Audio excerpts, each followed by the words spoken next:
नमस्कार, आप सबका स्वागत करते हैं आपके अपने इस खूबसूरत से प्लेटफॉर्म पे जिसका नाम है विद्यार्थी ऑनलाइन वाला। और आज हम देखने वाले हैं डीएलएड प्रथम सेमेस्टर के सामाजिक अध्ययन को। तो इसमें आज हम पढ़ेंगे पृथ्वी पर मानव की उत्पत्ति एवं विकास। पृथ्वी पर मानव की उत्पत्ति कैसे हुई, इसका विकास कैसे हुआ, इसके बारे में हम विस्तार से चर्चा करेंगे इस वीडियो में। तो चलिए शुरू करते हैं आज का एक प्यारा सा सेशन। तो जीवन, पृथ्वी पर जीवन प्रारंभ, पृथ्वी पर जीवन प्रारंभ कैसे हुआ इसके बारे में समझते हैं।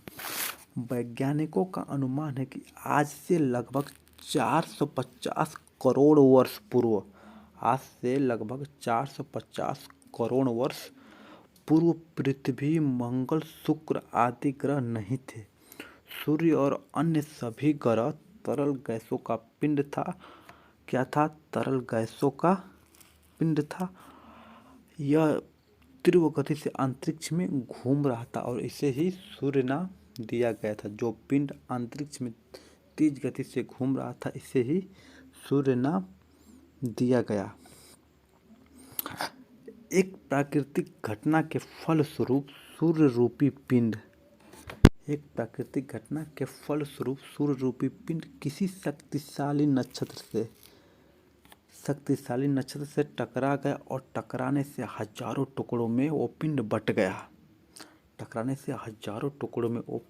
गया और सभी टुकड़े अंतरिक्ष में चक्कर लगाने लगे। क्या करें? सभी टुकड़े अंतरिक्ष में चक्कर लगाने लगे। पृथ्वी भी इन्हीं टुकड़ों में से एक है। जो हजारों टुकड़े में सूर्य बटा था और वो टुकड़े अंतरिक्ष में चक्कर लगा रहे थे, उसी टुकड़ों में से पृथ्वी भी एक है। क्या है मित्र? पृथ्वी एक है उसमें से। दीर्घकाल तक, कितना दीर्घकाल तक हमारे पृथ्वी आग के गोले के समान धधकती रही। फिर धीरे धीरे भूकंप, तूफानों, भारी वर्षा के मध्य हमारी पृथ्वी धीरे धीरे ठंडी होती गई। दीर्घकाल तक हमारी पृथ्वी आग की तरह धधकती रही और प्राकृतिक घटनाओं से हमारी पृथ्वी धीरे धीरे ठंडी होती गई। तो जीव की उत्पत्ति कैसे हुई इसके बारे में समझते हैं। पृथ्वी पर जीवन की उत्पत्ति के बारे में समझने के लिए निम्न बिंदु को समझना आवश्यक है। कौन कौन से बिंदु जिसको हमें समझना आवश्यक है, समझते हैं। सूक्ष्म एवं रीढ़ विहीन जीव की उत्पत्ति। सबसे पहले किसकी उत्पत्ति हुई? जो बिल्कुल सूक्ष्म थे और जिसमें रीढ़ की हड्डियां नहीं थी। समझते हैं। सूक्ष्म एवं रीढ़ विहीन जीव की उत्पत्ति पर विद्वान अभी तक किसी निश्चित बिंदु या मत पर नहीं पहुंच सके। अभी इस सस्पेंस में अभी तक कोई भी विद्वान निश्चित बिंदु पर नहीं पहुंच सके। देखिए इसमें क्या है, नहीं पहुंच सके। अधिकतम विद्वानों का मत है कि आज से लगभग 50 करोड़ वर्ष पूर्व जन्म हुआ, जो जैली के समान अत्यंत सूक्ष्म जीव थे, जिनके ऊपर खाल व हड्डी नहीं थी। क्या नहीं थी? खाल और हड्डी नहीं थी। जो बिना रीढ़ के जीव थे, उनके ऊपर खाल और हड्डी नहीं थी। खोल युक्त एवं स्थलचर प्राणी। देखिए, करोड़ों वर्ष बाद इस प्रकार के प्राणियों का जन्म होना प्रारंभ हुआ। सबसे पहले रीढ़ विहीन जीव आए। इसके बाद खोल युक्त एवं जल स्थलचर, मतलब कि जल और स्थल दोनों पर चलने वाले प्राणियों का जन्म हुआ। करोड़ों वर्ष बाद इस प्रकार के प्राणियों का जन्म होना प्रारंभ हुआ, शुरू हो गया। जैसे घोंघा, केकड़े, जल बिच्छू, मेढक इत्यादि। इस खोल युक्त है और ये स्थलचर और जल दोनों पे ये रहते हैं। स्थल और जल दोनों पे रह सकते हैं। उसके बाद किसका हुआ जन्म? उसके बाद अंडज श्रेणी के प्राणी मतलब जो अंडे देते हैं, अंडे से पैदा होते हैं। लेकिन जलवायु परिवर्तन के फलस्वरूप कालांतर में इस प्रकार के प्राणी दिखाई देने लगे। बहुत समय बाद इस प्रकार के भी प्राणी दिखाई देने लगे, जिसकी उत्पत्ति अंडों से हुई है। कैसे हुई है? अंडों से। जैसे मगरमच्छ, बड़े बड़े सर्प इत्यादि, इनकी उत्पत्ति कैसे हुई है? अंडों से हुई है।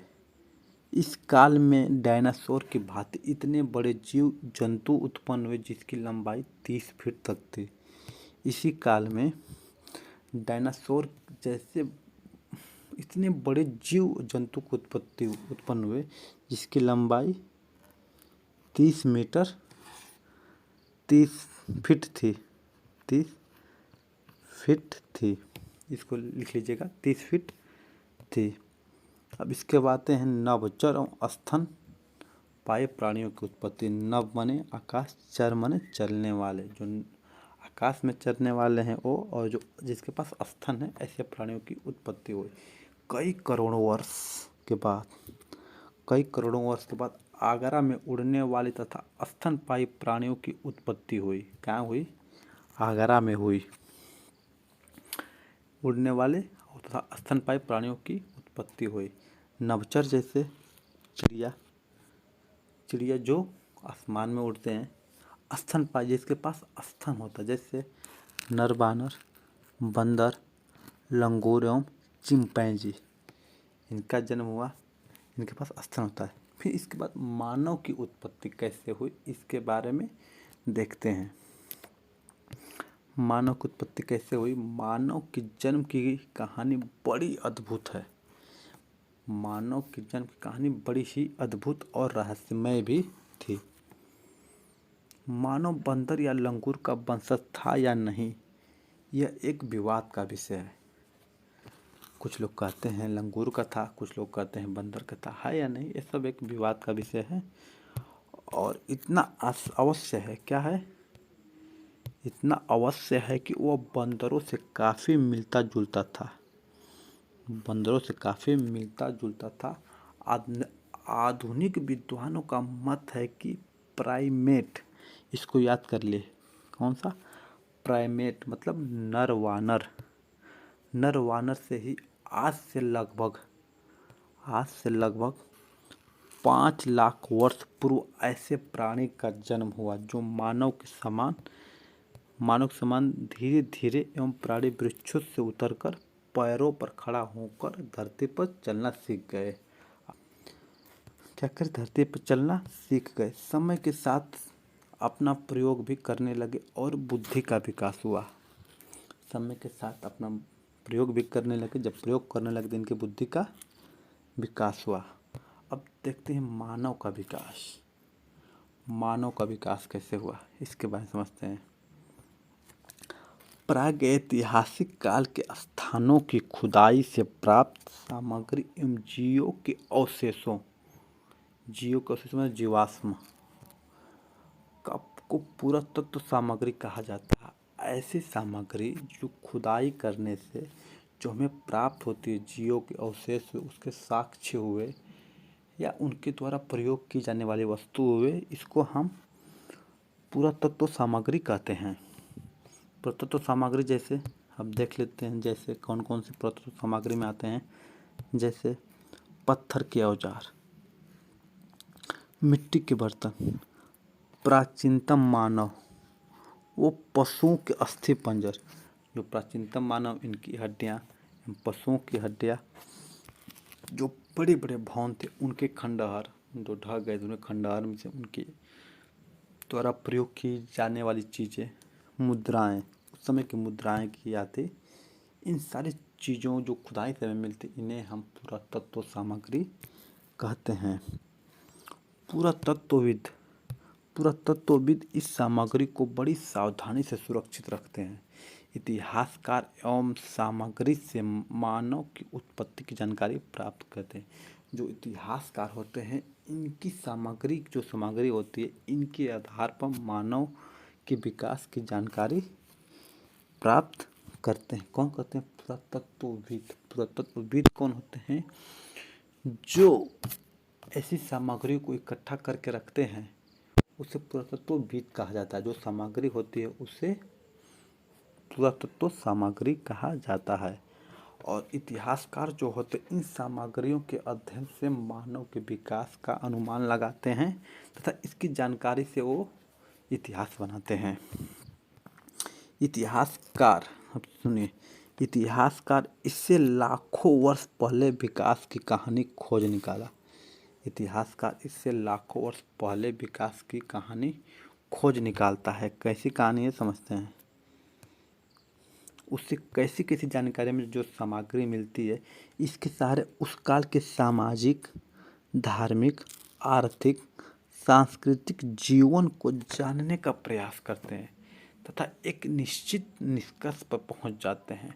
जो सामान्य मिलती है, जैसे मान लीजिए कि ईंट मिल गया, तो हमें पता चल गया कि जो पक्की ईंट मिल गई, कहीं ना कहीं उस समय आग की खोज हो चुकी होती है, तभी ईंट पक्के होंगे। तो हम ईंट की जानकारी से हम आग की खोज का अनुमान लगा सकते हैं। जैसे मान लीजिए कि जूते हुए खेत मिले, तो इसका मतलब कि उस समय के लोग खेती भी करते थे। तो ऐसे हम प्रस्तुत सामग्री से उनके विकास का अनुमान लगाते हैं और एक निश्चित निष्कर्ष पर पहुंचते हैं। क्या करते हैं? पहुंचते हैं। प्रस्तुत सामग्री के आधार पर इतिहासकारों ने मानव के इतिहास के संबंध रखते हुए निम्न जानकारियाँ प्राप्त की। कौन कौन सी जानकारियाँ देखते हैं? कौन कौन सी जानकारियाँ प्राप्त की? इतिहासकारों ने उत्खनन से प्राप्त वस्तुओं के आधार पर सिंधु घाटी, नील घाटी, दजला फरात घाटी आदि प्राचीन सभ्यताओं की खोज की है।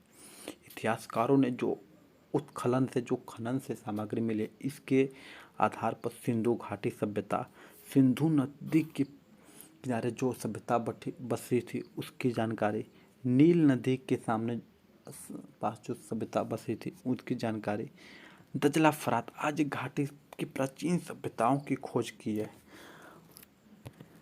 प्राचीन अभिलेखों और पत्थरों पर लिखी लिपि को समझकर, जो पत्थरों से उस पर लेख लिखे जाते थे, प्राचीन अभिलेखों और पत्थरों पर लिखी लिपि को समझकर इतिहासकारों ने वर्तमान विश्व को मिस्र, चीन, यूनान,